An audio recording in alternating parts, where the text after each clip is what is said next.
दाता, मानो एक भगति करनाता। नवधा भगति कौन तुहि पाही, सावधान सुनु धरु मन माही। प्रथम भगति संतन कर संगा, दूसर रति मम कथा प्रसंगा। गुरुपद पंकज सेवा, तीसरी भगति अमान। चौथी भगति मम गुण गण, करई कपट तरिगान। मंत्र जाप मम दृढ़ विश्वासा, पंचम भजन सुवेद प्रकाशा।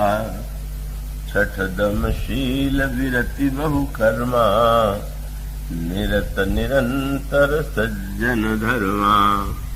आठम सम मुहिमय जग लेखा, मुहिते अधिक संत कर लेखा।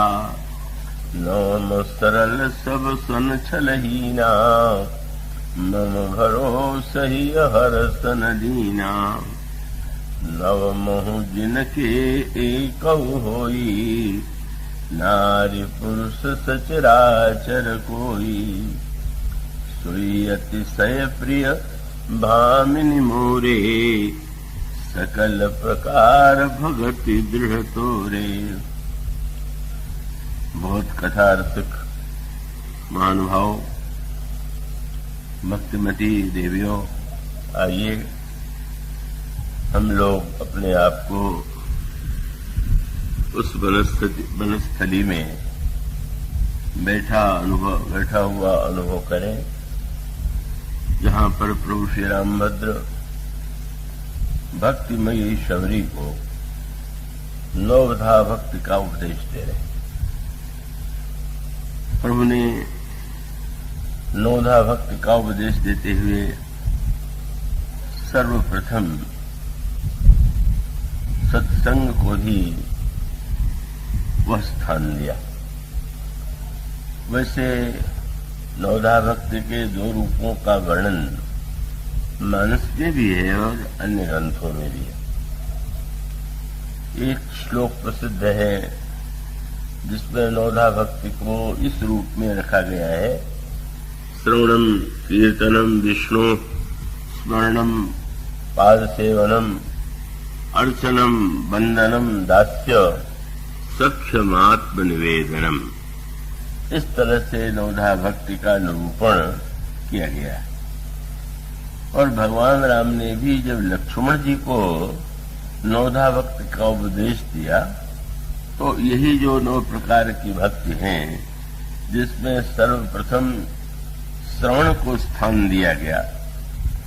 सुनना, श्रवण करना भगवान की कथाओं को, भगवान के गुणों को, भगवान के गुणों का कीर्तन, भगवान का स्मरण, भगवान के चरणों की सेवा, भगवान की अर्चना और प्रभु के चरणों की वंदना, उनके चरणों में दास्य भावना और सर्व समर्पण, यह नवधा भक्ति है। तो प्रभु ने लक्ष्मण जी से भी यही कहा। लक्ष्मण जी ने प्रभु से प्रश्न किया था, प्रभु भक्ति की पद्धति क्या है, भक्ति को पाने का उपाय क्या है। उसमें भगवान ने उसी प्रकार की नवधा भक्ति का केवल एक वाक्य में ही संकेत दे दिया। भगवान ने श्री रामभद्र ने लक्ष्मण से कहा कि प्रथम ही विप्र चरण अति प्रीति, निज निज धर्म निरत श्रुति रीति, तिह कर फल पुण्य विषय विरागा, तब मम चरण उपज अनुरागा। और वहां पर हो जाता है श्रवणाधिक। जिस भक्ति का श्रीगणेश श्रवण से होता है, ऐसी जो नवधा भक्ति है, श्रवणाधिक नव भक्ति दृढ़ाही, मम लीला रति अति वनमाही। तो वहां लक्ष्मण जी को जब प्रभु नवधा भक्ति का उपदेश देते हैं, तो शास्त्रीय परंपरा में जिस क्रम से 9 प्रकार की भक्ति का उल्लेख किया गया है, प्रभु ने उसी का स्मरण किया। पर जब प्रभु ने शबरी जी को उपदेश दिया तो उन्होंने श्रवणम से प्रारंभ नहीं किया। श्रवण का अर्थ है सुनना। यहां भी श्रवण तो है, पर यहां श्रवण जो है वो दूसरी भक्ति है। दूसरा रति मम कथा प्रसंगा। यहां पर प्रभु श्रवण से प्रारंभ न करके संत के संग से भक्त के का श्री गणेश करते हैं। और उसका तात्पर्य क्या है कि भगवान के गुणों का, भगवान के चरित्र का, भगवान की कथा का श्रवण करना भक्ति है। किंतु क्या जितने लोग भगवान की कथा सुनते हैं, भगवान के चरित्र और गुणों का गायन करते हैं, श्रवण करते हैं, क्या सब उनके जीवन में वस्तुतः भक्ति की अनुभूति, भक्ति का उद्रेक दिखाई देता है क्या? और स्पष्ट है कि ऐसा तो नहीं है। कथा के श्रोता तो बहुत बड़ी संख्या में एकत्र होते हैं, तो वस्तुतः श्रवण के पहले प्रभु ने शबरी जी के समक्ष जो भक्ति का निरूपण किया वो और भी महत्व का और सांकेतिक है। और इसका अर्थ ये है कि भगवान की कथा किसके माध्यम से, का दोनों ही बड़े महत्व का प्रश्न है। सुनाने वाला कौन है और सुनने वाला कौन है। और इसका अभिप्राय यह है, रामचरितमानस में इस बात पर बार बार बल दिया गया और उसको आप व्यवहार में भी उसी का अनुभव कर सकते हैं। कई को रोगी को दवा देने वाला वैद्य या दवा देने वाला डॉक्टर, दोनों ही तो सर्वथा उसके उपयुक्त होना चाहिए। अगर अयोग्य वैद्य है, अयोग्य डॉक्टर है, तो वो तो औषधि के नाम पर न जाने क्या दे देगा और उससे रोग बढ़ने के स्थान पर, घटने के स्थान पर बढ़ सकता है और कई बार मृत्यु भी हो जाती है। किंतु कितना भी योग्य डॉक्टर या वैद्य क्यों न हो, सुनने वाला का उसके लिखे हुए औषधियों को ले ले, मंगा ले और मंगाने के बाद भी उसका सेवन न करे, या जो उसने पथ्य बताया, जो उसने विधि बताई, उसके अनुकूल दवा का सेवन नहीं किया, तो स्वाभाविक है। कई लोग तो बड़े गर्व से यह सुनाते हैं कि उन्होंने किस बड़े डॉक्टर को दिखाया। तो बहुत बड़ा डॉक्टर है, उसको दिखा देना ही तो यथेष्ट नहीं है। को उसके द्वारा जो कहा गया है, अगर हम उसे ग्रहण नहीं कर सकते हैं तो रोगी स्वस्थ नहीं हो सकता। और ठीक यही बात इस संबंध में, वक्ता यदि योग्य न हो, तो इसका सबसे बड़ा दृष्टांत मानस में कालने में, लंका के रणांगण में लक्ष्मण जी मूर्छित हैं। सुसेन वैद्य ने औषधि बताई और उनका यह कथन था कि वह जो औषधि है वो यहां से 60,000 योजन दूर है और वह औषधि सूर्योदय से पहले यदि आ जाएगी तो लक्ष्मण जी के प्राण की रक्षा हो सकती है। और यदि औषधि नहीं आ सकी और समय के बाद औषधि आई तो इनके प्राण की रक्षा नहीं हो सकती। और ये तो बड़े महत्व का सूत्र है। वैद्य और औषधि के साथ साथ समय का भी तो महत्व है। अगर किसी रोगी को समय पर दवा न दी जाए, कई बार ऐसा होता है कि दवाएं हैं पर वो समय पर व्यक्ति को दवा नहीं मिल पाती, तो यहां पर जो चिकित्सा का सांगोपांग पूरा वर्णन किया गया है वह बड़े ही महत्व का है और वो समझने योग्य है। मैं आशा करता हूं कि आप लोग कम से कम सुनने में सबसे बड़ा बाधक समझ गए होंगे। आपकी जो निद्रा है उससे जब बचेंगे तो ये आप सुन सकेंगे। बाद की बातें तो बात की है, पहले उस पर विजय पाने की चेष्टा कीजिए। और उसमें संकेत क्या है? पहले तो आप देखें कि वैद्य या डॉक्टर कैसा होना चाहिए।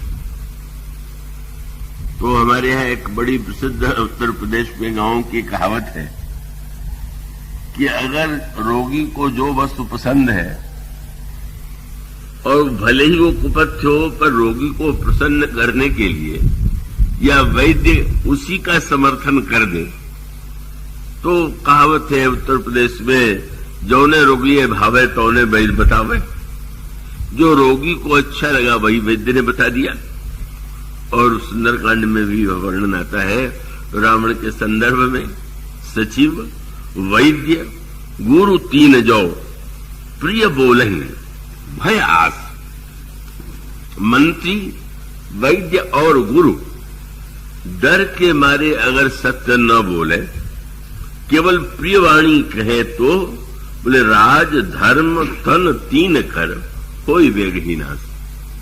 मंत्री अगर भय के मारे केवल राजा के समक्ष उसकी हाँ में समर्थन कर दे तो राज्य नष्ट हो जाएगा। गुरु अगर का शिष्य से भयभीत हो जाए, ऐसे भी शिष्य होते हैं जिनसे गुरु लोग डरते हैं। उसका सबसे बड़ा दृष्टांत तो रामायण में रावण ही है।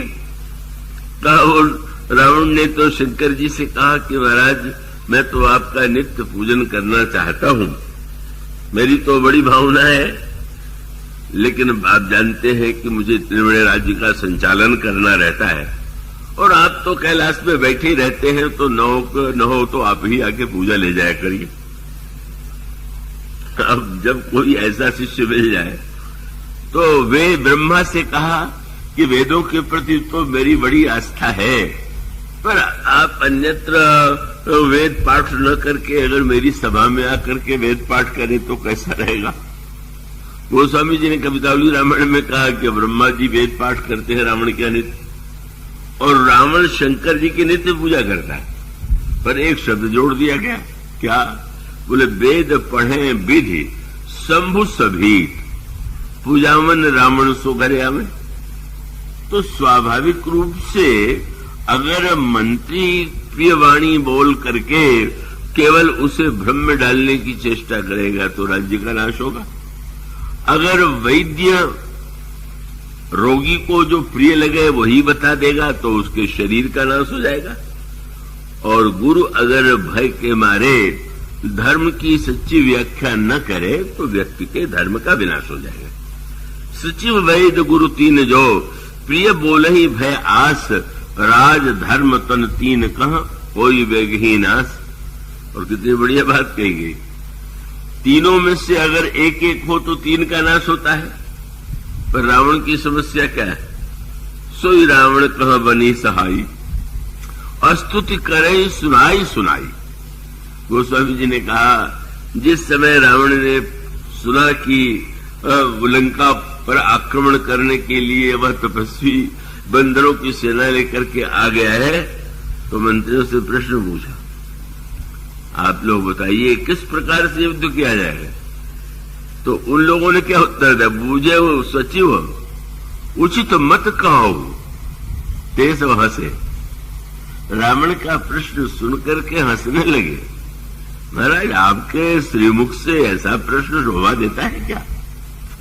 अरे जीते हूं सरासर तब सुरासुर तब श्रम नाही, नर बानर के ही लेखे माही।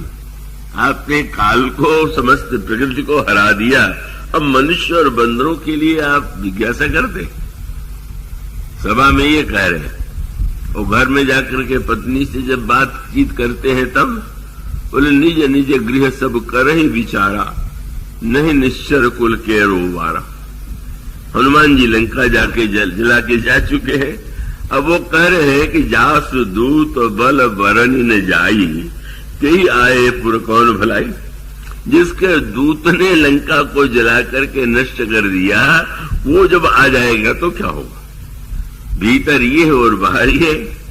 रावण बड़ा संतुष्ट होता है कि हमारे कितने आत्मविश्वासी मंत्री हैं, सेनापति हैं, जो हमारे वीरता का, हमारे गुणों का गायन कर रहे हैं। अब यह जो वृत्ति है वह रावण के जीवन में भी दिखाई देती है। और जो गुरु के संबंध की बात है तो शंकर जी को तो भला रावण क्या डरा सकता है, किंतु आप ध्यान रखिएगा कि शिष्य से अगर गुरु डरे या डरने का अभिनय करे तो शिष्य के लिए तो इससे बढ़कर के कोई दुर्भाग्य नहीं हो सकता। और उसका शंकर जी रावण के कहने से जब पुजाने चले आते हैं तो लगा तो ही कि डर के मारे चले आते हैं, पर उसका अभिप्राय यह है कि शंकर जी यह बताना चाहते हैं कि अगर कोई व्यक्ति ऐसी चेष्टा करे कि जो उद्देश्य होना चाहिए कि भाई गुरु के द्वारा हम, जैसे जब आप यहां पर इस संदर्भ में भी सूत्र वही, जब लक्ष्मण जी को शक्ति लगी तो भगवान श्री राम के सामने यह प्रश्न था कि लक्ष्मण जी को दवा देने के लिए, लक्ष्मण जी को औषधि देने के लिए, उनके रोग का निदान करने के लिए वैद्य को कहां से बुलाया जाए। और कितना लक्षण सूत्र है। स्वर्ग में प्रसिद्ध वैद्य अश्विनी कुमार है, अनेक वैद्य है, पर निर्णय किया गया कि लंका का वैद्य बुलाया जाए। इसको जो उसमें अंतरंग भाव है उस पर आप दृष्टि डालें। लंका का वैद्य, शत्रु नगर का वैद्य, और उसका उत्तर यही है। भगवान श्री राम ने तो यही कहा, महाराज आप चलते समय मंत्रिमंडल बनाइए तो युद्ध मंत्री नियुक्त कर दीजिए, प्रधानमंत्री तो आपने सुग्रीव को बना दिया है। और जब युद्ध में घायल होंगे बंदर तो उनकी चिकित्सा के लिए कोई वैद्य साथ ले लीजिए। और महाराज गुरु की कृपा, गुरु का आशीर्वाद भी तो प्राप्त होना ही चाहिए। तो प्रभु ने कहा कि इन तीनों को ले जाने की कोई आवश्यकता नहीं। क्यों? बोले ये तीनों रावण के पास सर्वश्रेष्ठ है। रावण उनका उपयोग तो करेगा नहीं, मैं ही उपयोग कर लूंगा। और विभीषण आए तो प्रभु ने उनको युद्ध मंत्री बना दिया। विभीषण तो बहुत बड़े राजनीतिज्ञ थे उस युग के, तो उनको नीति भूषण के रूप में देखा जाता था, लेकिन रावण ने लात मार के निकाल दिया। और ये कह करके निकाल दिया कि ममपुर बस तपसे न पर प्रीति सठ मिली जावाई, ते नहीं कहो नीति, तेरी राजनीति बिल्कुल मैं नहीं सुनना चाहता। जा करके उन तपस्वियों को अपनी राजनीति सुना। तो प्रभु ने बना लिया युद्ध मंत्री विभीषण को, और शंकर जी रावण के गुरु हैं। तो गुरु से तो शिष्य को अपना संशय, अपनी जिज्ञासा उसके सामने रखनी चाहिए। गुरु से हम अगर आशा रखें कि वो हमारी प्रशंसा करता रहे, हमारे गुणों को देखता रहे, तो उसके द्वारा कभी कल्याण नहीं होगा। गुरु के समक्ष जाकर के तो हमारे मन में ये यही जिज्ञासा होनी चाहिए कि मुझ में क्या कमी है, क्या बुराई है, और वो कैसे दूर हो। और रावण ने कभी भी कोई प्रश्न आया तो भगवान शंकर से एक बार भी उसने नहीं पूछा कि उचित है कि नहीं। अगर वो उसके मन में यह संशय हुआ कि राम मनुष्य है तो ईश्वर है, तो गुरु का इससे बढ़कर के उपयोग क्या होगा? क्यों जाकर के कहता है कि मेरे मन में ऐसा संदेह है, तो भगवान शंकर बता देते कि तो साक्षात ईश्वर है। पर वो मानता यही है कि अब गुरुजी को मैंने गुरुजी बना लिया है, ये तो मेरी कृपा है। कई लोग जो है जब प्रणाम करते हैं तो ये नहीं समझते कि जिसको मैं प्रणाम कर रहा हूं प्रणाम करने योग्य, यही समझते हैं कि ये तो मेरी नम्रता है, ये मेरी विशेषता है कि मैं प्रणाम करता हूं। तो रावण यही सोचता है कि अब गुरुजी तो गुरुजी हैं, पर कहां उनके 5 सिर, कहां मेरे 10 सिर, उनसे दूनी बुद्धि तो मुझ में है ही है, उनसे क्या पूछूं। तो अब रावण जैसा शिष्य तो अपने लिए कल्याण ही कर रहा है। और इसी प्रकार से वैद्य की चर्चा चल रही। बड़ा सोचिए, लंका में सुखेन जैसा वैद्य, पर कहीं भी यह नहीं आता कि इस पूरे युद्ध में कभी किसी राक्षस को उसने अच्छा किया हो। कैसी अद्भुत बात। ऐसा नहीं हुआ मेघनाथ अगर मूर्छित हो गया तो सुखेण वैद्य ने कोई दवा नहीं दिया, या अन्य किसी प्रसंग में वर्णन नहीं आया। क्यों? सुखेण वैद्य लंका में रहते थे पर चुप रहते थे। क्यों रहते थे? अब आप कल्पना कीजिए कि सुखेण वैद्य ने जब यह कहा कि 60,000 योजन दूर है दवा और वो सूर्योदय से पहले आना चाहिए, नहीं तो लक्ष्मण के प्राण चले जाएंगे। श्री राम के स्थान पर आप रावण की कल्पना कीजिए। रावण पहले वैद्य जी की पिटाई करता कि दवा पहले से मंगा कर रखी जाती है कि ठीक समय पर मांगने के लिए करो, तुम किसी कार्य के लिए वैद्य बनाए हो। वो समझते थे भाई चुप ही रहना ठीक है यहां पर। तो इसका अभिप्राय है कि गोस्वामी जी ने कहा 3 में से एक भी आ जाए तो विनाश होता है। रावण के जीवन में भगवान राम ने तो शंकर जी को पूजा, उनकी पूजा करके लंका पर अभियान किया और सुखेण वैद्य को बुलाया। क्यों बुलाया? इसका आध्यात्मिक तात्पर्य यह है का वस्तुतः वैद्य का कार्य क्या है। वैद्य आकर के आपके कमरे की प्रशंसा करने लगे, आपके कपड़ों की प्रशंसा करने लगे, आपके बुद्धिमत्ता और योग्यता की प्रशंसा करने लगे, तो इससे बढ़कर के वो समय का क्या दुरुपयोग कर रहा है? वह तो जब इसलिए आयुर्वेद में त्रिदोष शब्द का प्रयोग किया गया है।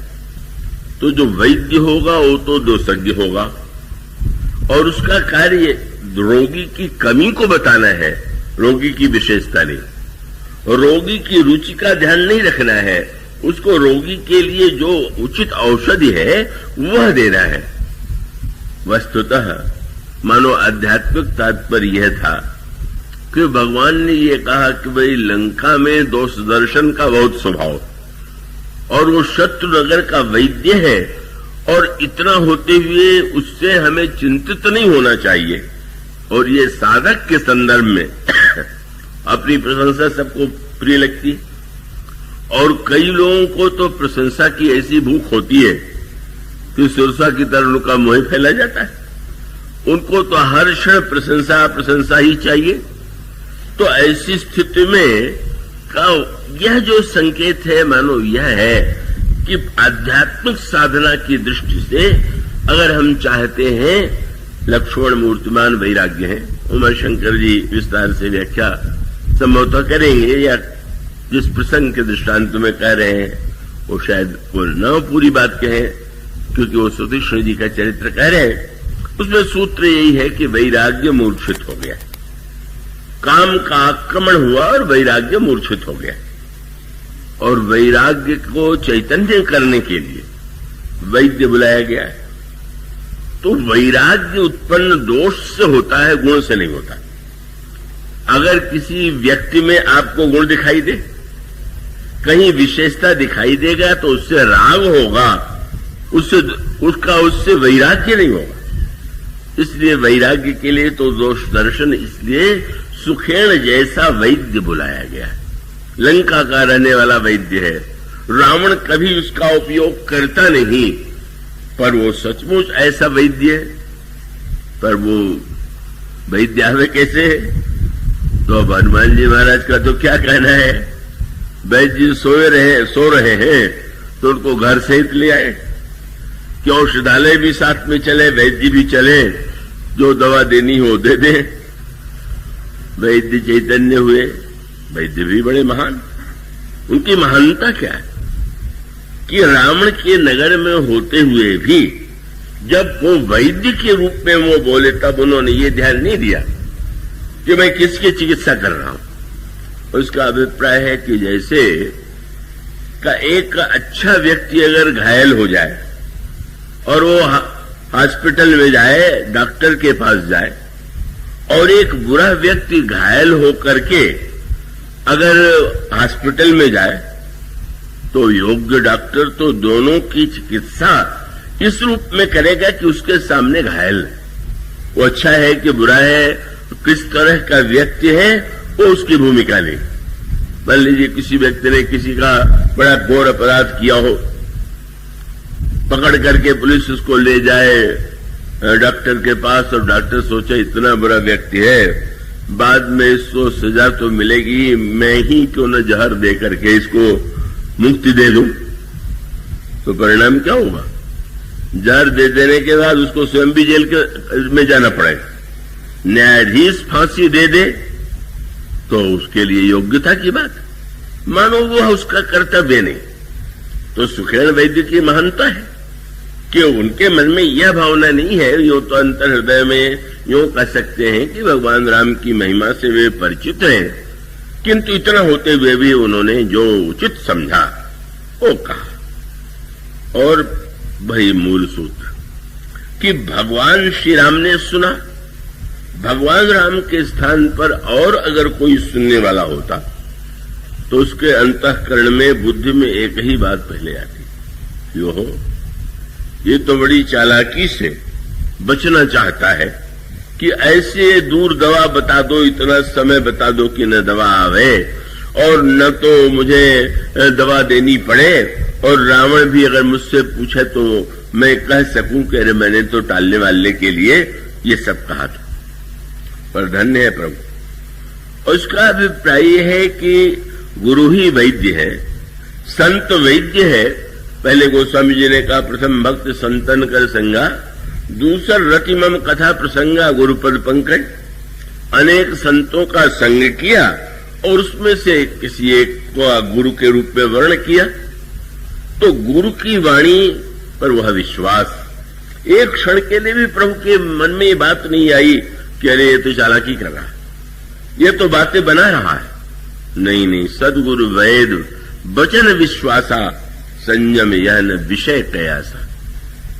मनुष्य को जो जैसा होना चाहिए, चाहे शरीर का रोग हो, चाहे मन की समस्या हो, जैसा गुरु के प्रति, वैद्य के प्रति हमारी दृष्टि होनी चाहिए, वो प्रभु ने अपनी लीला के द्वारा प्रकट कर दिया। और तब पूर्ण विश्वास से प्रभु ने पूछा, यह जो औषधि इतनी दूर है, इसे लाने में कौन समर्थ? सभी बंदरों ने अपनी अपनी शक्ति बताई। दिव्य ने कहा कि मैं 3 रात्रि और 3 दिन में ला सकता हूं। नल ने ये कहा कि 2 रात्रि और 2 दिन में ला सकता हूं। सुग्रीव ने कहा 1 रात्रि और 1 दिन में ला सकता हूं। अंगद ने कहा 1 रात्रि में ला सकता हूं। लेकिन रात्रि के भी कुछ घंटे बीत गए थे, तब प्रभु की दृष्टि हनुमान जी की ओर गई, और तब हनुमान जी की ओर प्रभु ने देखा। हनुमान जी ने प्रणाम करके जाने की आज्ञा मांगी। जब प्रभु ने उनसे पूछा कि तुम औषधि कितने देर में लेकर के आओगे, तो हनुमान जी ने, हनुमान नाटक में दृष्टांत दिया गया है कि उन्होंने कहा खौलते हुए तेल के कड़ाह में सरसों डाल दी जाए और जितने देर में वो फूटेगी उतने देर में आ जाऊंगा। वाल्मीकि जी तो कहते हैं हनुमान जी के वेग के लिए, हनुमान जी की गति कितनी है। बोले ये कवितालु रामायण गोस्वामी जी ने कहा, मारुत नंदन मारुत को, मृग को, खगराज को वेग, मन को खगराज को वेग ले जायो। गरुड़ की गति भी हनुमान जी के सामने कुछ नहीं, वायु की गति भी नहीं, मन की गति के समान मनोजवम मारुतुल्य वेगम, जितेन्द्रियम बुद्धिमताम वरिष्ठम वथात्मजम बानरजोथ मुख्यम श्री रामदूतम शरणम प्रपद्ये। मन के समान जिनकी गति है। अब मन के समान तो गतिशील कुछ ही नहीं। हनुमान जी को आदेश मिला, हनुमान जी औषधि लेने के लिए गए, किंतु इस यात्रा में 2 अनोखे विरोधाभास सामने आए। एक संत हनुमान जी और दूसरे संत भरत।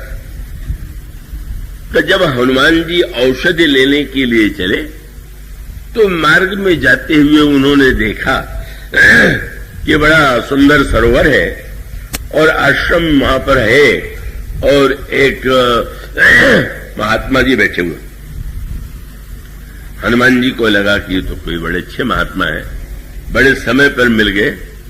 इस यात्रा की विशेषता यह है कि हनुमान जी को भी भ्रम हुआ और भरत जी को भी भ्रम हुआ। और उल्टा हुआ। हनुमान जी ने असंत को संत समझ लिया और भरत जी ने संत को असंत समझ लिया। ये एक अनोखी बात। हनुमान जी को भरत जी ने निशाचर समझ लिया और निशाचर को हनुमान जी ने संत मान लिया।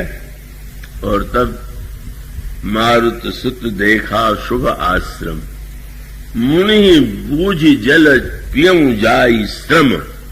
हनुमान जी थोड़ा थक गए। पहली यात्रा में हनुमान जी को मैनाक पर्वत ने निमंत्रण दिया था, किंतु हनुमान जी ने मैनाक से यही कहा था, हनुमान तहि परसा कर पुन कीन प्रणाम, राम काज कीन्हे बिना मोहि कहां विश्राम। पर आज स्वयं हनुमान जी के मन में विश्राम की इच्छा आई। और फिर वही सूत्र जो कल जिसकी चर्चा की गई थी कि संत के जीवन में भ्रम भी उत्पन्न होगा तो कल्याण ही होगा। ये भ्रम, उसका अभिप्राय जो हनुमान जी के जीवन में नहीं हुआ गया। मुनि बूझी जल पियऊं जाई श्रम, मैं अपनी थकान मिटाऊंगा, प्यास मिटाऊंगा, मुनि जी से पूछूं। मुनि जी को प्रणाम किया और प्रणाम किया तो कथा सुनाने लगा। वही मानो श्रवणम के साथ साथ प्रथम भक्ति संतन कर संगा। इसका अभिप्राय यह है कि कालने में इन्हें हनुमान जी से कहा कि आप पहले कथा सुनिए। हनुमान जी भला उनसे बढ़कर के कथा रसिक कौन हो सकता है, सुनाइए। और तब उसने कथा सुनाई। हो तो महारण रावण राम ही, लंका में भगवान राम और रावण का महान युद्ध हो रहा है और भविष्यवाणी भी कर दिया, जीती ही राम ने संशय याम ही, श्री राम अवश्य जीतेंगे, इसमें कोई संदेह नहीं। हनुमान जी प्रसन्न हैं, गदगद हैं, सुन रहे हैं, पर उसको अच्छा नहीं लगा। कई वक्ताओं को जो चिंता होती है, कालनेमी तो उसी काम के लिए आया ही था। कालनेमी को तो रावण ने भेजा ही इसीलिए था कि वो हनुमान जी की शक्ति से रावण परिचित था। और परिचित था तो उसने जब सुना कि जा रहा है पवन नंदन दवा लेने जा रहे हैं, तो रावण कालनेमी गृह आवा। कालनेमी नाम का एक राक्षस था। कालनेमी का अर्थ आप जानते ही है, रावण पंडित था ना, तो नाम बहुत बढ़िया रखता था। नाम रखने की कला में तो अद्वितीय था। अपने वाटिका का नाम अशोक रख दिया, अपनी तलवार का नाम चंद्रहास रख दिया और एक राक्षस का नाम कालनेमी रख दिया। कालनेमी माने कालचक्र। ये माना जाता है कि कालचक्र को कोई पलट नहीं सकता, पर उसने सेवक का नाम यह कह करके रखा कि संसार भले ही काल चक्र के वशीभूत हो, पर कालनेमी तो यह नौकर है, मेरा पैर दबाता और दबाता है तो मैं काल से परे हूं। उसने हनुमान जी से कहा, कालनेमी से कहा, वो बड़ा गतिशील बंदर जा रहा है, जा करके उसका मार्ग रोको। महाराज आपने देख लिया है उस बंदर की सामर्थ्य को, क्या संभव है मेरे लिए? तुम तो कालनेमी हो। उसने कहा, महाराज मैं तो नाम का कालनेमी हूं, असली काल है। वो जो है महाकाल शंकर का अवतार, मैं नाम का काल, वो महाकाल काहे को आप भेज रहे हैं? उसने कहा तो फिर मारो, उनसे डर रहे हो तो मैं मार देता हूं। तो उसने सोचा कि अब रामदूत कर मरूं, अगर मरना ही है तो राम के दूत के हाथ से मरना अच्छा है, इस दुष्ट के हाथ से मरना तो कल्याणकारी ही है। और तब उसने ऐसा रूप बनाया। उद्देश्य अब यहां पर देखेंगे, कथा का उद्देश्य क्या है, श्रोता कौन, वक्ता कौन और कथा का उद्देश्य क्या है। अब उस उद्देश्य का तात्पर्य है कि अगर केवल वक्ता रामायण में आगे चल करके नवधा भक्ति में ही भगवान ने एक बात कह दिया, क्या, गुरुपद पंकज सेवा तीसरी भगति अमान, चौथी भक्ति मम गुण गण करई कपट तजिगान। भगवान कहते हैं मेरे गुणों का कपट छोड़ करके गायन करना भक्ति है। ये कपट छोड़ के गायन क्या होता है? गायन में क्या कपट होता है? बहुत बड़ी बात कह दी गई। आपने इसके अर्थ पर विचार किया? जब कोई व्यक्ति भगवान के गुण का गायन कर रहा है, मान लीजिए वह भगवान के गुणानुवाद गा रहा है, भगवान के सामने उनके गुणों का वर्णन कर रहा है, तो कपट क्या है? शब्द तो सुनाई दे रहा है कि पद में भगवान का गुण गा रहा है, और केवल श्रोताओं की ओर उसकी दृष्टि है कि इनको अच्छा लग रहा है कि नहीं लग रहा। तो इसका अर्थ है वो गुण गायन जो कर रहा है भगवान का, भगवान को मैं सुना रहा हूं, ये तो भाव ही नहीं उसके मन में। कि यही नारद जी के प्रसंग में ही बताया गया कि हमारी मनस्थिति कभी अच्छे से अच्छे व्यक्ति की ऐसी हो जाती है, गावत हरिगुण गान प्रवीणा, अभिमान में भरे हुए नारद जब क्षीर सागर में जा रहे थे तो भगवान का ही गुण गा रहे थे। अब अगर कोई व्यक्ति मौसम कौन कुटिल खल कामी, जो तन दियो ताय बिसरायो, ऐसो नमक हरामी, ये गा रहा हो, और गाते हुए ये सुनना चाहे कि सब लोग कहें इनसे बढ़ के कौन गायक, ऐसा बड़ा संगीत कौन, संगीतज्ञ कौन, यही तो कपट है। उद्देश्य भगवान के गुणों का गायन न हो करके केवल भगवान के, न भगवान की न याद आ रही है, न भगवान के गुणों की याद आ रही है, केवल अपने अहंकार की तृप्ति ही उद्देश्य, तो मानो कपट हो गया। अब कथा का उद्देश्य तो यही है कि व्यक्ति के जीवन में अगर ज्ञान हो तो ज्ञान आवे, मनुष्य के जीवन में भक्ति का अभाव हो तो भक्ति का उदय हो, मनुष्य के जीवन में अगर वैराग्य की कमी हो तो वैराग्य का उदय हो। श्रीमद् भागवत में भी तो यही कथा आती है ना, किस समय पाकर के ज्ञान, वैराग्य और भक्ति तीनों बूढ़े हो गए। श्रीमद् भागवत तो भक्ति देवी माता है और ज्ञान और वैराग्य दोनों उनके पुत्र हैं। समय पाकर के भक्ति देवी वृद्ध हो गई और उनके दोनों पुत्र वृद्ध हो गए, मानो ज्ञान, वैराग्य और भक्ति तीनों बूढ़े हो गए। और उसके लिए बहुत तीर्थ यात्रा की गई, बहुत उपाय किए गए, पर तीनों की वृद्धावस्था दूर नहीं हुई। श्रीमद् भागवत का संकेत क्या है? अंत में श्रीमद् भागवत की कथा सुनने से कहा भक्ति देवी तो वृंदावन में जाकर के युवा हो गई, क्योंकि वहां पर भक्ति का रस छाया हुआ था, पर ज्ञान और वैराग्य का वहां अभाव था, इसलिए युवा नहीं हुए। अंत में श्रीमद् भागवत की कथा के द्वारा ही ज्ञान, वैराग्य और भक्ति परिपूर्ण रूप से युवा हो गए। इसका अर्थ है कथा का मूल उद्देश्य यही है कि मनुष्य के जीवन में ज्ञान, वैराग्य, भक्ति का उदय हो। अब यहां कथा का उद्देश्य क्या है कि इतनी देर तक कथा सुनाओ कि वैराग्य मर जाए, लक्ष्मण जी मर जाए, माने वैराग्य की मृत्यु हो जाए। भगवान राम अखंड ज्ञान है तो लक्ष्मण के वियोग में राम प्राण का परित्याग कर देंगे, सीता प्राण का परित्याग कर देंगी, मानो उद्देश्य बिल्कुल उल्टा है। अगर कोई व्यक्ति अहम के लिए प्रदर्शित कर रहा है तो कम बात है, लेकिन अगर उसका उद्देश्य ठीक उल्टा हो तो उल्टा उद्देश्य उसका था। हनुमान जी को कथा सुना रहा है, हनुमान जी कथा में ये तो कह नहीं सकते कि मुझे अब देरोरे में जाऊंगा। तो नियम है कि भाई कथा में तो जब बैठ गए तो उसको अंत तक सुनना चाहिए। हनुमान जी सुन रहे हैं पर उद्देश्य यही है, इतना विलंब लगे कि हनुमान जी दवा लेकर के न आ सके। हनुमान जी ने सुना तो हनुमान जी तो ये सुन के ही प्रसन्न हो गए। वो जानते भी हैं कि जीत तो भगवान राम की है, पर इन्होंने कहा तो उसको तो बिल्कुल अच्छा नहीं लगा। कालेमी को लगा मैंने इतना इतनी ऊंची सर्वज्ञता का परिचय दिया, इस बंदर ने एक बार भी नहीं पूछा कि आपको कैसे पता, आप तो लंका से दूर बैठे हुए। मानो उसका उद्देश्य दूसरा था। और जब हनुमान जी ने प्रशंसा नहीं की कथावाचक जी की, क्योंकि वो तो कथा के रस में डूब गए, तो उसने कहा बंदर तुमने सुना पर ये नहीं मुझसे पूछा कि मुझे कैसे पता है, और बता दिया अपनी ओर से, यहां भय मैं देखूं भाई, क्यों बोले ज्ञान दृष्टि बल मोहि अधिकारी, मुझे दिव्य दृष्टि प्राप्त हो गई। हनुमान जी फिर भी चुप रह गए। और तब ये कहा कि मैं चाहता हूं कि तुम्हें भी वो दिव्य दृष्टि मिल जाए। अद्भुत बात है, हनुमान जी को दिव्य दृष्टि। और इसका तत्व ये कि साधना में सर्वज्ञता बाधक।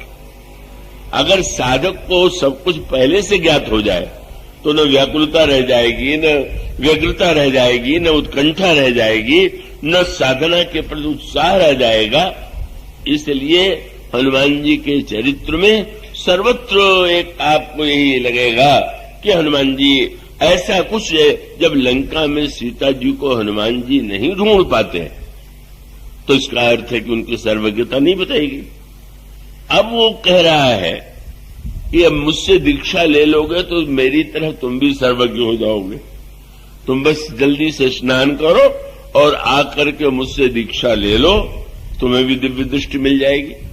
मानो कथा का कथाकार अगर केवल स्वार्थवश अपने अहंकार के तुष्टि के लिए ज्ञान वैराग्य और भक्ति को विनष्ट करने वाली कथा कह रहा हो तो राम की कथा होते हुए भी वह कथा तो उसका तो उद्देश्य ही उल्टा हो गया। और इसीलिए हनुमान जी महाराज तो सहज भाव से, बहुत बढ़िया बात आई, हनुमान जी ने कहा महाराज प्यास लगी हुई।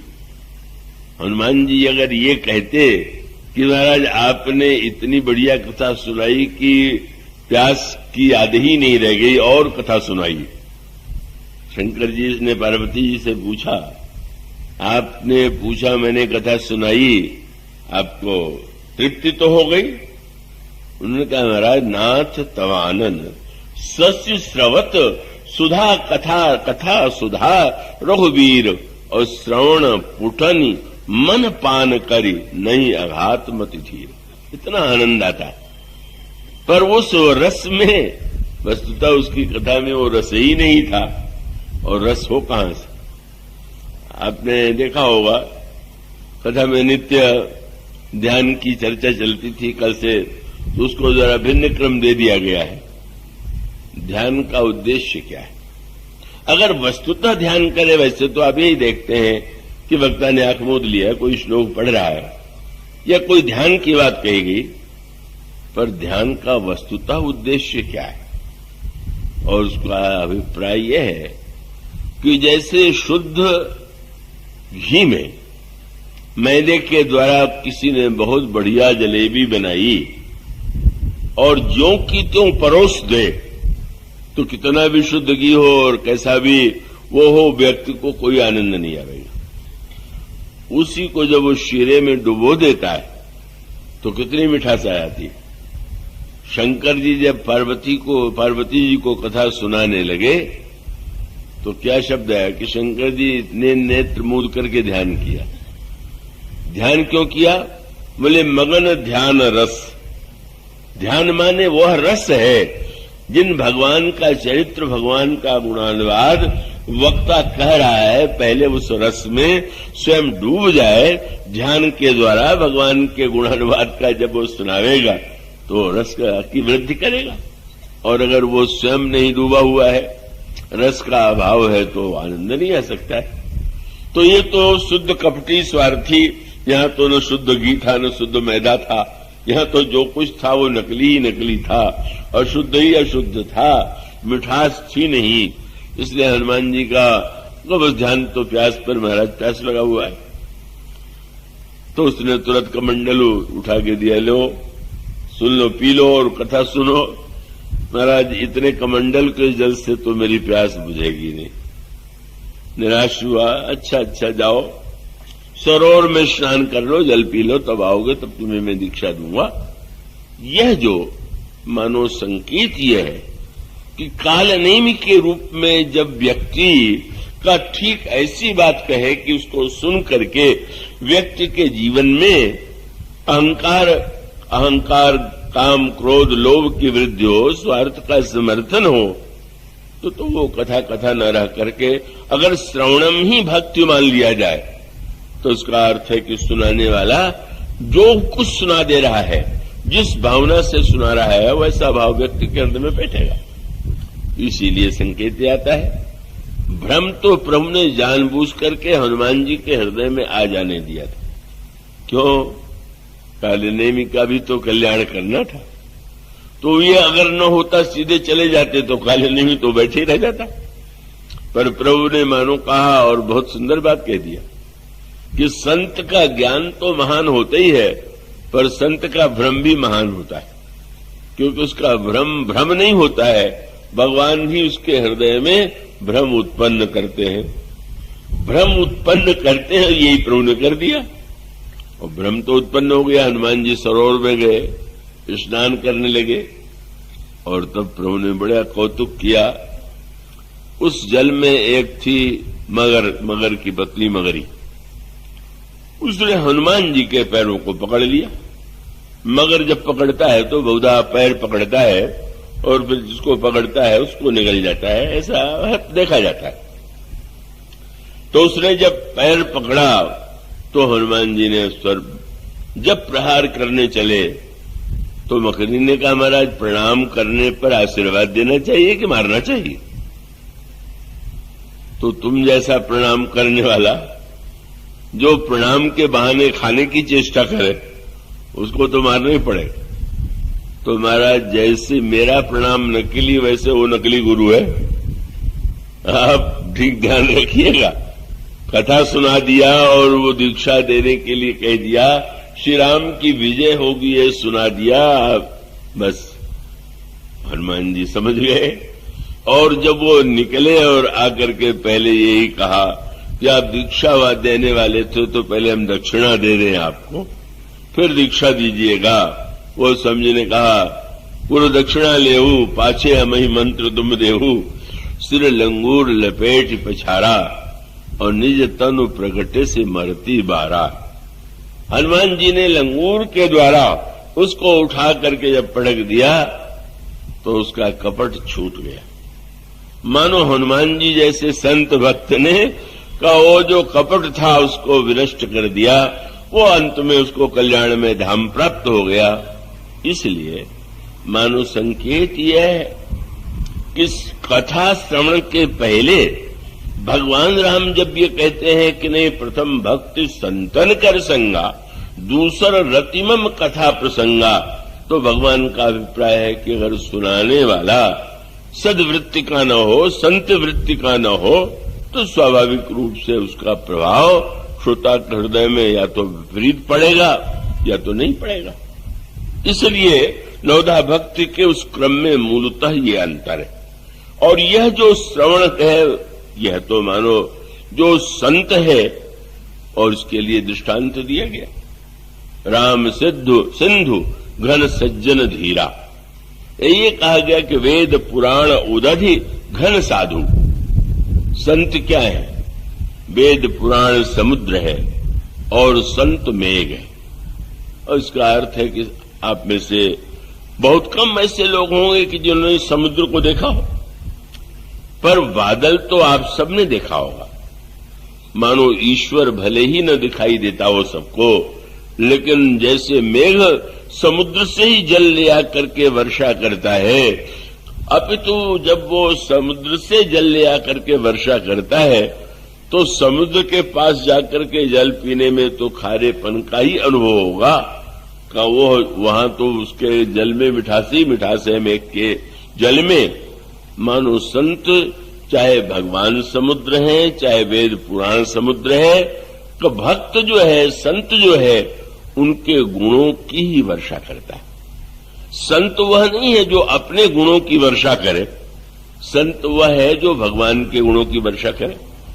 अगर वक्ता प्रत्येक दो वाक्य के बाद यह कहता रहे कि मेरे समान कहने वाला कोई है ही नहीं है, मैं अद्वितीय हूं, एक हमारे वक्ता थे, मैं क्या कहूं, वो हर 5 मिनट बाद ये कहते थे तो सुनना हो सुन लो, मैं मर जाऊंगा तो तुम सुनने कोई सुनाने वाला नहीं रहेगा। अब जब कोई व्यक्ति अपना गुण गाने लगे तो भगवान का गुणानुवाद देखिए ना कैसे श्रोता और वक्ता होते हैं। एक श्रोता विभीषण और वक्ता हनुमान, दोनों महान साधु, दोनों महान संत। हनुमान जी सारी लंका में ढूंढ करके भी सीता जी का पता नहीं लगा पाए।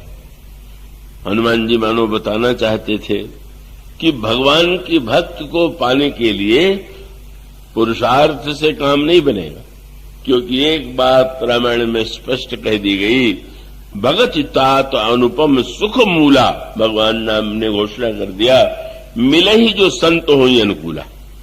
भक्त जब मिलेगी तो संत के अनुकूल होने पर ही मिलेगी। हनुमान जी नहीं ढूंढ पाए भक्ति रूपा सीता को, और तब हनुमान जी का विभीषण से मिलन हुआ। जिस समय विभीषण ने सुना प्रातः काल हनुमान जी द्वार पर खड़े हुए कि जब आप विचार कर रहे हैं क्या लंका में संत हो सकता है, और तभी अचानक विभीषण की नींद खुली और विभीषण जी ने जिस समय राम राम इस शब्द का उच्चारण किया, हनुमान जी प्रसन्न हो गए। राम राम तेहि सुमिरन कीन्हा, हृदय हरस कपि सज्जन चीन्हा। राम नाम लेने से क्या कोई संत हो जाता है क्या? उच्चारण करना एक अलग बात है। व्याकरण की पाठशाला में कोई मां शब्द को पुकारे लिखे और एक बच्चा मां को पुकारे तो कितना अंतर हो जाता है। शब्द वही है मां, पर उस मां शब्द को व्याकरण का पंडित कहो तो विद्यार्थी से कहेगा तुमने शुद्ध उच्चारण नहीं किया। शुद्ध उच्चारण करना सीखो, शुद्ध लिखना सीखो। अब वो जो शुद्ध लिखेगा, शुद्ध उच्चारण करेगा तो ठीक है, परीक्षा के लिए आवश्यक है। लेकिन एक नन्हा बच्चा व्याकरण की पाठशाला में नहीं गया हुआ और वो मां को पुकारे तो मां शब्द की पुकार में कितना प्यार होता है, कितना मां के प्रति भरोसा होता है।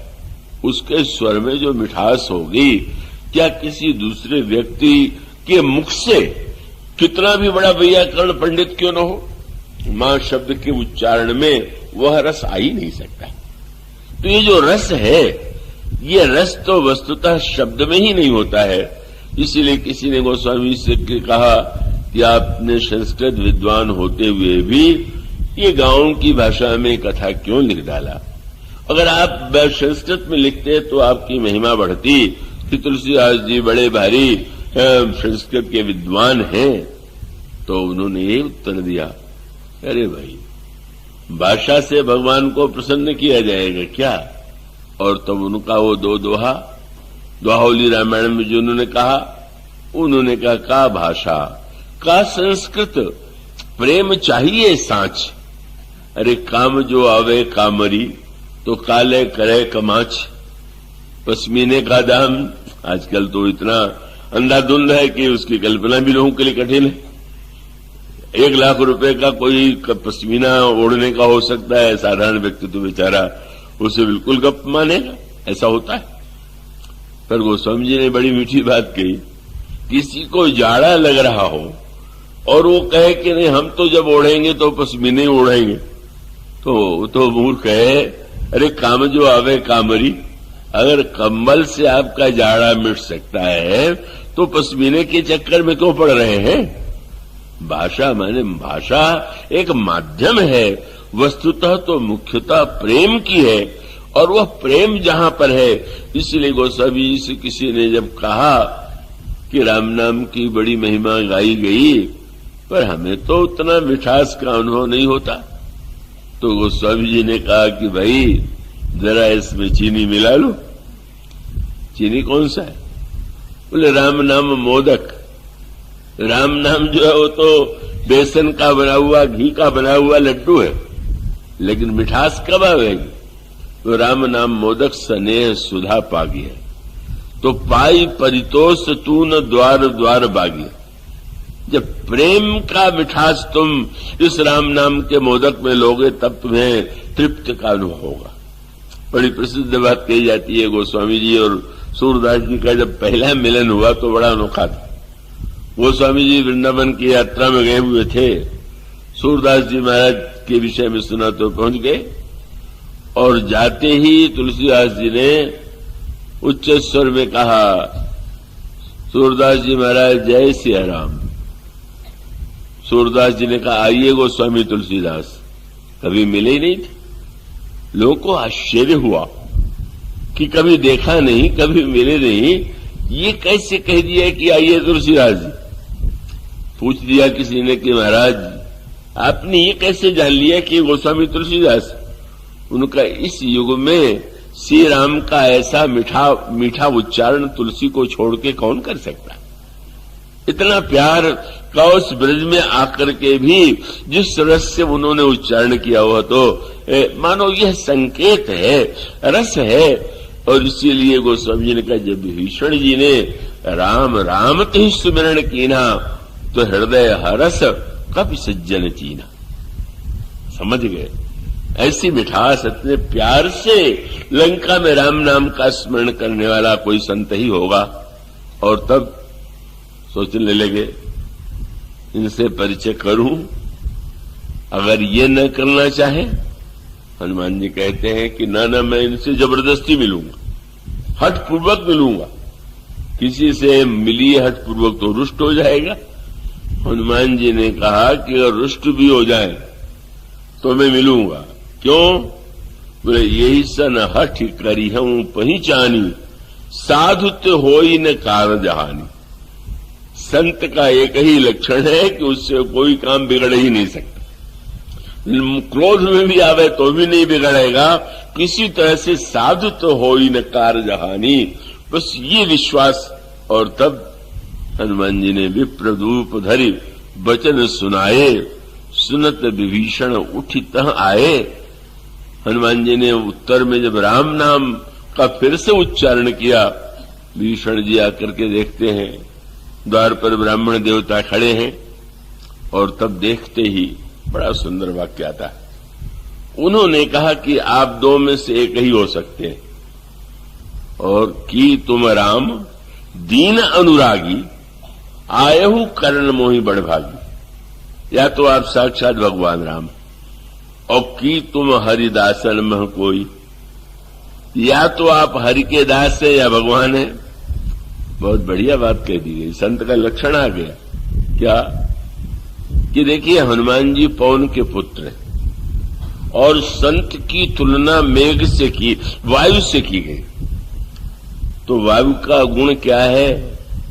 वायु का गुण है कि अगर कहीं पर पास में चंपा, जूही, चमेली, सुगंधित पुष्प लगा हुआ हो, आप उसके पास जाइए तो भी आपको सुगंध मिलेगी, और उसके पास न भी जाइए, हवा उधर से आवेगी तो आपके नाक में जो ही गंध आवेगी, आपको वायु का ध्यान नहीं आवेगा, आपको उस पुष्प का ध्यान आवेगा। चंपे का पुष्प है क्या? मानो संत वह है कि जिसके वाणी को सुनकर के भगवान की सुगंध का अनुभव, भगवान का सुगंध जहां पर, तो बस इसीलिए उन्होंने कहा, या तो आप श्री राम स्वयं हैं या आप कोई राम के दास हैं, और आप मुझे सौभाग्यशाली बनाने के लिए आए हुए हैं। और उसके बाद कहा, महाराज आप कृपा करके मुझे अपना परिचय दीजिए। और तब आया संत का लक्षण। हनुमान जी की कथा तो जितनी अलौकिक है, प्रभु की कथा में उतना न चमत्कार है न अलौकिकता। जन्म के समय जिसने सूर्य को निगल लिया हो, जिसको आशीर्वाद मिला हुआ हो कि किसी भी देवता के अस्त्र का प्रयोग, प्रहार हनुमान जी को मूर्छित नहीं करेगा, बड़ी विलक्षण कथा। पर हनुमान जी ने क्या किया? अपनी चर्चा नहीं किया। संत माने वायु जैसे जहां से बह करके आती है उसी सुगंध को फैलाती है।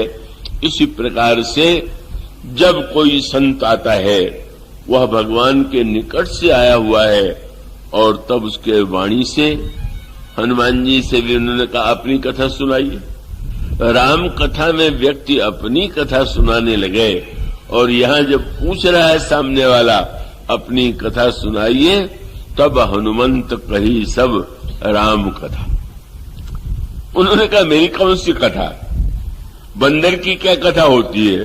को हम जीवन भर सुनाते रहे, एक दाल से दूसरी, दूसरी से तीसरी, तीसरी से चौथी, बंदर की और क्या कथा? तब गदगद हो गए। महाराज अच्छा आपने कथा प्रभु की सुनाई, पर अपना नाम तो कम से कम बता दीजिए। हाँ, नाम बताता हूं। क्या बोले? तब हनुमंत कही सब राम कथा, निज नाम, मेरा नाम विभीषण है। प्रसन्न हो गए, धन्य हो गया, कथा आपने सुनाई, आपका नाम जान लिया। पर हनुमान जी ने कहा, नाम तो सुन लिया, नाम की महिमा भी सुन लो। क्या बोले? प्रात ले जो नाम हमारा, तेई दिन ताई न मिले आहारा। सवेरे सवेरे जो मेरा नाम ले ले, उसको दिन भर भोजन न मिले। आप डरिएगा नहीं, हनुमान जी का नाम लीजिए आनंद से, खूब बढ़िया भोजन ही मिलेगा। मानो हनुमान जी ये चाहते ही नहीं कि उठ करके कोई उनका नाम ले। बोले, नाम तो प्रभु का लेना चाहिए, कथा तो प्रभु की सुनना चाहिए, ध्यान तो प्रभु का करना चाहिए। बंदर भला कोई ध्यान करने की वस्तु है? मानो वही ऐसी बढ़िया कथा सुनाई कि इतने दिनों से भक्ति करते हुए, पूजा करते हुए, लंका में रहते हुए भगवान की शरण में जाना संभव नहीं हो पाया। और उस कथा के बाद गोस्वामी जी ने बड़ा सुंदर सूत्र दिया। तब हनुमंत कही सब राम कथा निज नाम, और सुनत जुगल तन पुलक मन। श्रोता और वक्ता की दशा क्या है? मगन सुमिरी गुण ग्राम। दोनों, कहने वाला भगवान के गुणों का स्मरण कर रहा, सुनने वाला भगवान के गुणों का स्मरण कर रहा। और तब गोस्वामी जी ने कहा, कथा का फल क्या हुआ? बोले, यही विधि कहत राम गुण ग्रामा, पावा अनिर्वाच्य विश्रामा। हनुमान जी भी विश्राम पा गए, विभीषण भी विश्राम पा गए। वह विश्राम जो सच्चा विश्राम है, जो भगवान की भक्ति का, भगवान की शरणागति का विश्राम है। मानो वस्तुतः श्रवणम कीर्तनम विष्णु स्मरणम पद सेवनम की अपेक्षा भगवान ने शबरी जी के समक्ष जब यह कहा कि नहीं, कथा बाद में पहले संतन कर संगा, तो मनुष्य का अभिप्राय है कि जब श्रोता, ऐसा नहीं कि श्रोता को छूट है। अब श्रोता के रूप में कैसे कैसे श्रोता होते हैं, मैं तो जबलपुर की बात भूल ही नहीं पाता। कथा में एक सज्जन सबसे मोटा बहुत बढ़िया हार लेके आए, पहना दिया, पर कथा प्रारंभ हुई तो 5 मिनट में उठ के चले गए। हमने कहा कोई कार्य रहा होगा। पर जब दूसरे दिन तीसरे दिन यही क्रम, तो मैंने एक परिचित सज्जन थे, उनसे पूछा कि इतना मूल्यवान यानी कहां से बना ले आते हैं, वो पहनाते हैं, सुनते तो है नहीं, चले जाते हैं। बोले, नहीं, इसका रहस्य मुझे ज्ञात हो गया। क्या? बोले, ये कथा में पहले दिन आए और आपका जब हाथ उठा तो उन्होंने अंगुलियों को गिन लिया, ये सट्टेबाज है, और उस दिन को लाभ हो गया। तो उतने ही देखने आते हैं कि कितनी उंगली उठी, उसी पर दाव लगा देना। अब अगर ऐसा बढ़िया श्रोता मिल जाए तो फिर वो चाहे कितने मूल्य का हार ला के पहना दे, पर उसका कथा का प्रभाव क्या होगा? अथवा स्वयं प्रभु ने जैसे शबरी जी को सुनाया और श्याम सुंदर श्री कृष्ण ने अर्जुन को सुनाया, और जब सुनाया तो 3 श्रोता। 3 श्रोता कौन? एक तो हनुमान जी ध्वजा पर बैठे हुए भगवान कृष्ण उपदेश दे रहे हैं, अर्जुन को हनुमान जी सब सुन रहे हैं। दूसरा श्रोता अर्जुन, तीसरा श्रोता धृतराष्ट्र कि जिसने संजय के मुंह से संजय ने यह बताया कि भगवान अर्जुन को सुना रहे हैं। और ये 3 तरह के श्रोता होते। हनुमान जी के समान श्रोता माने जो भगवान कृष्ण ने उपदेश दिया, उस उपदेश को जीवन में पहले ही जिसने उतार लिया है, ऐसे श्रोता हनुमान जी हैं। सुन के उतारना नहीं है, सब कुछ उनके जीवन में है। और दूसरा सुग्रीव है, अर्जुन है, ऐसा श्रोता की सुन करके उतारना है। और तीसरा धृतराष्ट्र जैसा श्रोता कि कुछ भी सुने पर सुनने के बाद भी कोई अंतर नहीं आने वाला है। अंत में तो कथा सुनते सुनते जब अर्जुन ने ये कहा कि मैं युद्ध नहीं करूंगा तो बड़ा प्रसन्न हुआ। बोले ये मेरा भतीजा बहुत बड़ा वैराग्यवान है, देखो इसके मन में कोई लोभ नहीं। पर भगवान कृष्ण ने कहा कि नहीं तुम्हें युद्ध करना है, तो बड़ा बुरा लगा। बोले अच्छा ये भगवान कहा जाता है, झगड़ा लगा रहा है, भाई से भाई को लड़ा रहा है। मानो धृतराष्ट्र के समान जब कोई व्यक्ति न देखना चाहे न सुनना चाहे, सुन करके मनमाना अर्थ ले, तो वैसे श्रोता वक्ता ज्ञान निधि कथा राम कह गुण, श्रोता सुमति सुशील चे सुचि कथा रसिक हरिदास। इसलिए भगवान राम शबरी जी से कहते हैं, मेरी नवधा भक्ति का प्रारंभ मानो सत्संग वृक्ष है और भक्त का अन्य अंग जो है उसकी शाखा है, उसका फल है। इसी चर्चा बाद में आ जाता है। बोलिए श्री राम की